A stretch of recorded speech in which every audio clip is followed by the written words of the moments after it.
नमस्कार, मी डॉक्टर मच्छिंद्र बांगर महाराष्ट्रातील आणि देशातील हवामान परिस्थिती संदर्भात ताजा अंदाज देणार आहे. मध्य भारतावर सध्या मान्सूनची ट्रफ असल्यामुळे आणि मान्सून आस असल्यामुळे मध्य प्रदेश, महाराष्ट्र या दोन्ही राज्यांमध्ये अगदी थोडं राजस्थानकडे सुद्धा आणि गुजरातच्या पूर्व भागात सुद्धा परिणाम होऊ लागला आहे. छत्तीसगडमध्ये याचा परिणाम आहे, तेलंगणामध्ये. तर मुख्यत्वे मध्य प्रदेश आणि महाराष्ट्र यावर अधिक प्रभाव असल्यामुळे महाराष्ट्राच्या उत्तरेकडून मराठवाडा, विदर्भाच्या काही भागात चांगल्या प्रकारचा पाऊस, मुसळधार पाऊस काल काही भागात झालेला आहे. अल निनोचं वर्ष आहे आणि तरी देखील आपण जर परिवर्तनं बघितली तर या ठिकाणी आपल्याला मोठ्या प्रमाणात बाष्प तयार होताना दिसते आणि हे बाष्प पुढे मान्सूनला गती प्राप्त करण्यास मदत करू शकतं असा प्राथमिक अंदाज आहे. या ठिकाणी आपल्याला मध्य भारतावर मुख्यत्वे करून मान्सूनचा प्रभाव आहे. त्यामुळे मान्सून थोडा पुढे सरकण्यासाठी मध्य भारतात अनुकूल वातावरण आहे, मात्र दोन्ही शाखा कमकुवत आहेत. मान्सूनची गेल्या 2-3 दिवसापासून म्हणजे 23 नंतर 23 ते 26 फारशी प्रगती होऊ शकलेली नाही. पूर्व भारतामध्ये 12 ते 26 फारशी प्रगती होऊ शकली नाही. मात्र पुढील प्रगती होण्याकरता पूर्व भारतातून आणि मध्य भारतातून अनुकूल परिस्थिती थोड्याफार प्रमाणात निर्माण होते आहे.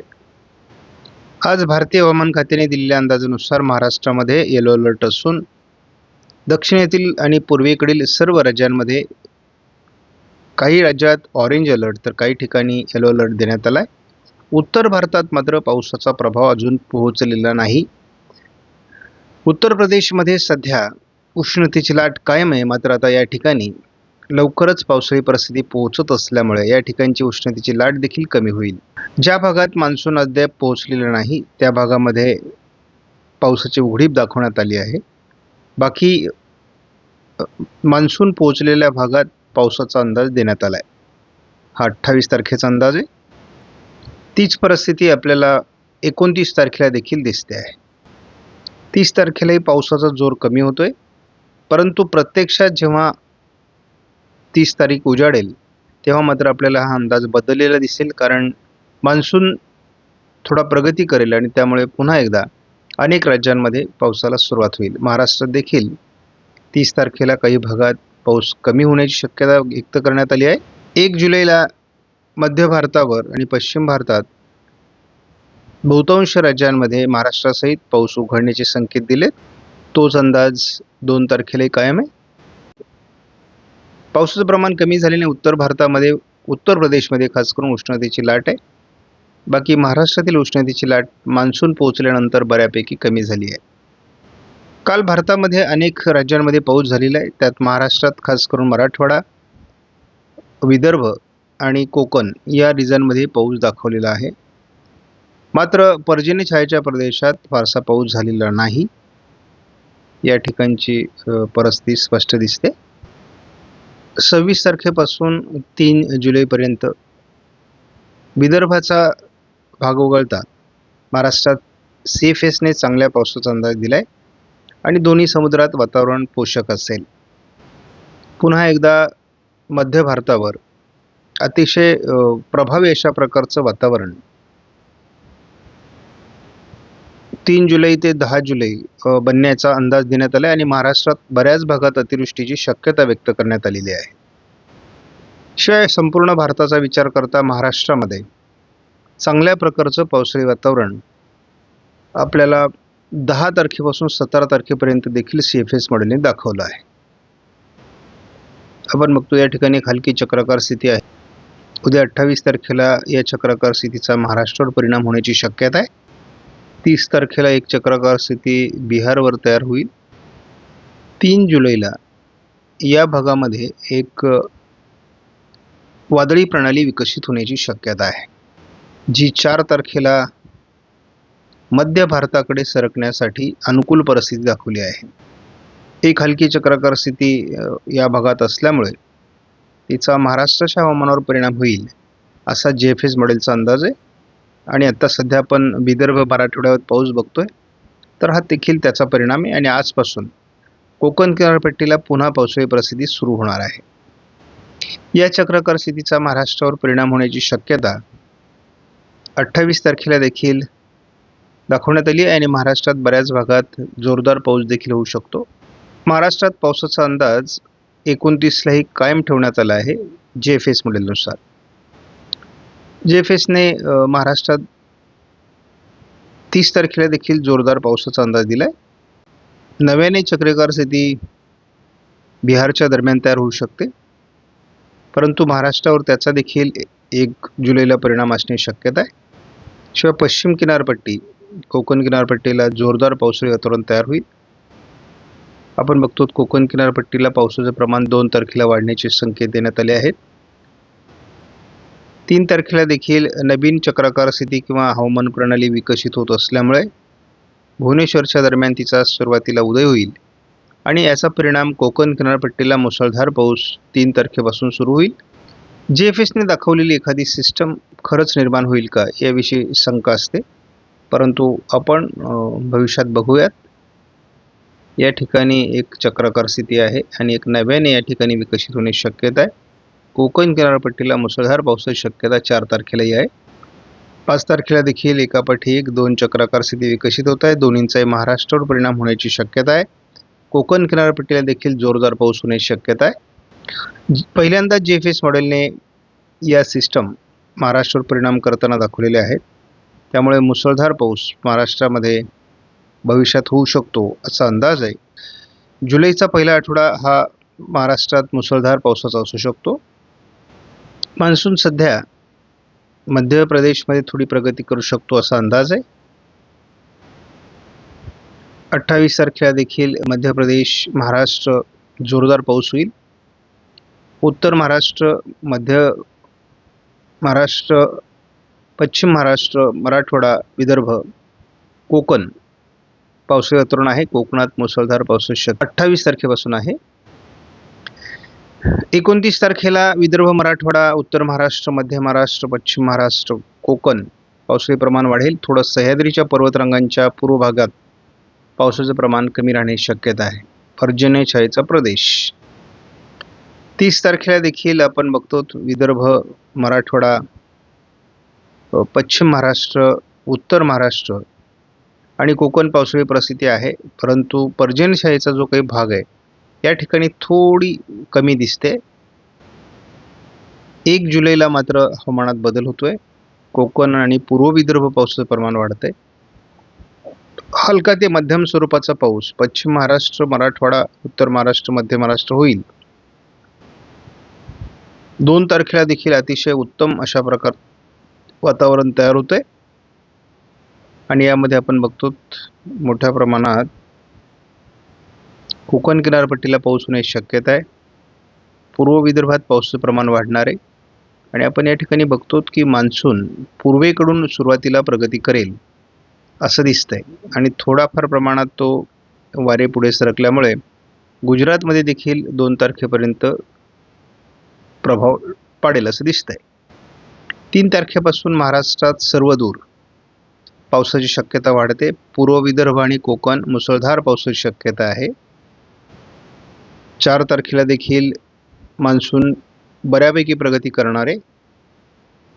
त्याच्यामुळे पूर्वेकडून प्रगती होते. दिल्लीपर्यंत मान्सून पोहोचण्याची शक्यता आहे 4 तारखेला आणि एक वादळी प्रणाली मध्य भारतावरून सरकत असल्यामुळे आणि त्या पाठोपाठ पुन्हा बंगालच्या उपसागरात नवीन वादळी प्रणाली विकसित होत असल्यामुळे वातावरण बदलतंय. दरम्यानच्या काळात कोकण किनारपट्टीला मुसळधार पाऊस आहे. पूर्व विदर्भात मुसळधार पाऊस आहे. अगदी महाराष्ट्रात देखील सर्वदूर पावसाची शक्यता वाढते आहे आणि आपण यापूर्वी सांगितलेलं आहे की विशाखापट्टणमच्या दरम्यान जेव्हा एखादी वादळी प्रणाली विकसित होईल तेव्हाच महाराष्ट्रात पावसाचं प्रमाण वाढेल आणि या काळात वैशिष्ट्य म्हणजे बंगालच्या उपसागरातून जेव्हा सिस्टम भारतावर येतात तेव्हा मुख्यत्वे करून पर्जन्यछायेच्या प्रदेशातही पाऊस होतो. आपण एक हवामानातला महत्त्वाचा बदल बघितला तर आपल्याला अरबी समुद्रामध्ये फारशा हालचाली दिसत नाहीत. त्याचबरोबर दक्षिण बंगालच्या उपसागरातही फारशा हालचाली नाहीत. आता या ज्या हालचाली आहेत त्या उत्तर बंगालच्या उपसागरात म्हणजेच पूर्व शाखेला बळ देणाऱ्या आहेत. 5 तारखेला आपण बघतो की एक जी चक्राकार स्थिती आहे ती गुजरात पूर्व भागावर परिणाम करणार आहे. त्यामुळे मराठवाड्यात आणि उत्तर महाराष्ट्रात, कोकणात मोठ्या प्रमाणात पाऊस असण्याची शक्यता आहे. त्यामुळे महाराष्ट्रात 5 तारखेलाही मुसळधार पावसाची शक्यता बऱ्याच भागात आहे. 6 तारखेला मात्र हे वातावरण गुजरातकडे सरकणार आहे. त्यामुळे कोकण किनारपट्टीला पाऊस राहील, थोडा पूर्व विदर्भात राहील, परंतु पश्चिम महाराष्ट्रातून पाऊस उघडायला सुरुवात होईल. एक लक्षात घ्या की 6 तारखेला भारताच्या बऱ्याच भागात मान्सूनचा प्रभाव पोहोचलेला असेल. आपण 7 तारखेला ही सिस्टम थोडी गुजरातवर आणि मध्य प्रदेशवर प्रभाव टाकणारी, त्याच वेळेस ती महाराष्ट्राच्या उत्तर कोकण आणि उत्तर महाराष्ट्रात देखील परिणाम करण्याची शक्यता आहे. 8 तारखेला देखील नंदुरबार, धुळे, नाशिक भागावर परिणाम असणार आहे. त्यामुळे या ठिकाणच्या शेतकऱ्यांनी पूर्वतयारीला लागावं. कोणाचे जर टोमॅटो वगैरे असतील तर या ठिकाणच्या शेतकऱ्यांनी ते मजबूत पद्धतीने बांधून कसे ठेवता येतील किंवा त्या संदर्भातली पूर्वतयारी करा, कारण वादळी परिस्थिती थोडी जुलैमध्ये उत्तर महाराष्ट्रात परिणाम करणार आहे. 9 तारखेपासून मात्र स्थानिक स्वरूपाचं वातावरण कमी होणार आहे. म्हणजे थोडक्यामध्ये भरपूर पाऊस झाल्यानंतर जी काही विश्रांती हवी असते ती आपल्याला या ठिकाणी निर्माण होईल. 10 तारखेला कोकणात पाऊस चालू राहणार आहे. आपण 10-11 तारखेला एक बघतो की गुजरात, राजस्थानकडे जरी पाऊस सरकला तरी आपल्याला अरबी समुद्रामध्ये फारसं पोषक वातावरण नाही आहे. त्यानंतर बंगालच्या उपसागराच्या बहुतांश भागात उघडीप आहे आणि एल निनोचा हा प्रभाव आहे. बाष्पच नाही तर पाऊस कुठून येणार अशी परिस्थिती आहे. त्यामुळे पुढे खंड पडणार की काय हे आपल्याला अजून अनिश्चित आहे. एखाद्या वेळेस बंगालच्या उपसागरात नव्याने वातावरण तयार होऊ शकतं, परंतु ते आत्ताच सांगणं कठीण आहे. मान्सून संपूर्ण भारतात 11 तारखेपर्यंत पोहोचलेला असेल.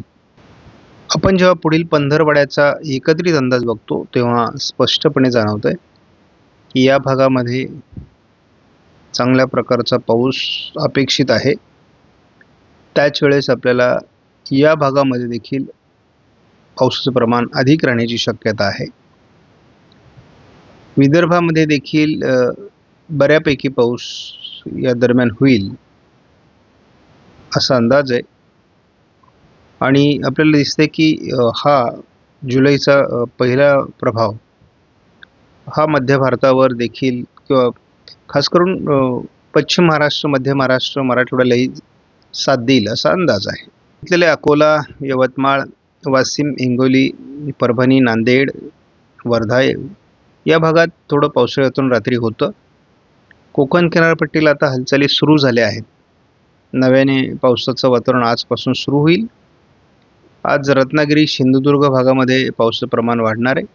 मराठवाड्यात, विदर्भात पावसाचं प्रमाण वाढणार आहे.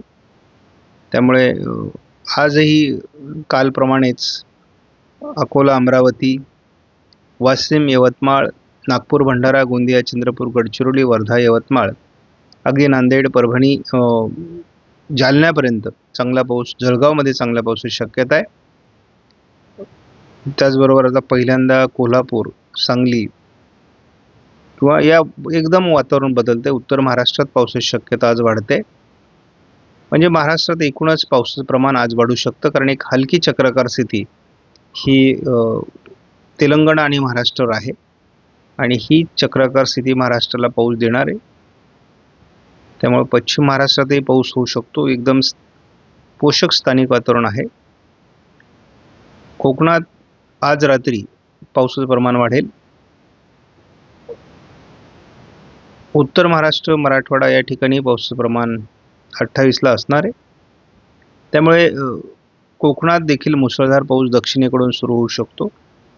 सर्वदूर महाराष्ट्रात पावसास पोषक स्थिती आपल्याला 28 तारखेला दिसते. म्हणजे कोणत्याही असा भाग नाही की त्या ठिकाणी आता खंड आहे, उघडीप राहील, असा कोणताही भाग नाही. पावसाचं प्रमाण 28 पासून वाढते. महाराष्ट्राच्या अंतर्गत भागात त्याचा प्रभाव पडेल. 29 पासून कोकणात पावसाचं प्रमाण अधिक वाढेल. आपल्याला उत्तर महाराष्ट्रामध्ये 29 तारखेला काही भागात मुसळधार पाऊस दिसतोय. विदर्भ मराठवाड्यातही पावसाची शक्यता राहील. कोकणात पावसाची शक्यता राहील. आजपासून कोकणात जसा पाऊस सुरू होईल तसा तो सातत्याने चालू राहण्याची शक्यता आहे. 30 तारखेलाही अतिशय उत्तम अशा प्रकारचं वातावरण राहील आणि 30 तारखेला जून महिना संपेल. परंतु अतिशय मोठी घट जूनमध्ये दिसते. मान्सून लेट झाल्यामुळे भारतात आणि महाराष्ट्रात देखील घट राहू शकते. परंतु आता होणारा पाऊस हा ही घट किती कमी करू शकतो हे आपल्याला बघायचं. 1 तारखेपासून कोकणामध्ये मुसळधार पाऊस आहे. महाराष्ट्रात अनेक भागात पावसाची पोषक स्थिती आहे, कारण वातावरण हे बंगालच्या उपसागरातून आहे आणि बंगालच्या उपसागरातील वातावरण मान्सूनला पोषक असतं. त्यामुळे एकूणच आपल्याला दिसतंय की 2 तारखेलाही महाराष्ट्राच्या अनेक भागात पावसाचा अंदाज कायम आहे. 3 तारखेलाही तो कायम आहे. 4 तारखेला मुसळधार पाऊस आपल्याला बऱ्याच भागात दिसू शकतो आणि एक चक्राकार स्थिती महाराष्ट्रातून पास होते. आणि आता आपल्याला जी चक्राकार स्थिती महाराष्ट्रातून पास होते ती गुजरातवर पोहोचलेली दिसते आणि त्याचा परिणाम महाराष्ट्रावर 5 तारखेलाही असणार आहे. नंदुरबार, धुळे, जळगाव या भागात तिचा सातत्याने परिणाम होईल. जशी 6 तारखेला ती पुढे जाईल तसं महाराष्ट्रातील इतर भागातलं वातावरण कमी होऊ शकतं. परंतु या चक्राकार स्थितीचा मोठा प्रभाव, कारण हिला 7 तारखेला अरबी समुद्रातील बाष्पयुक्त वाऱ्यांची साथ मिळणार आहे आणि त्यामुळे यदा कदाचित तिचा प्रभाव वाढून ती मध्य भारतावर सरकते की गुजरातवर सरकते. त्यामुळे या भागात त्याचा परिणाम होईल आणि 8 तारखेपासूनच महाराष्ट्रात पाऊस प्रमाण कमी होऊ शकतं अशा प्रकारचा अंदाज मॉडेल देऊ लागले आहे. तर आपण बघूयात हवामानात काय बदल होतोय. आपण आज व्हिडिओमधील माहिती महत्त्वपूर्ण वाटल्यास लाईक करा, शेअर करा, चॅनलला सबस्क्राईब करा. धन्यवाद. जय हिंद, जय महाराष्ट्र, जय बळीराजा.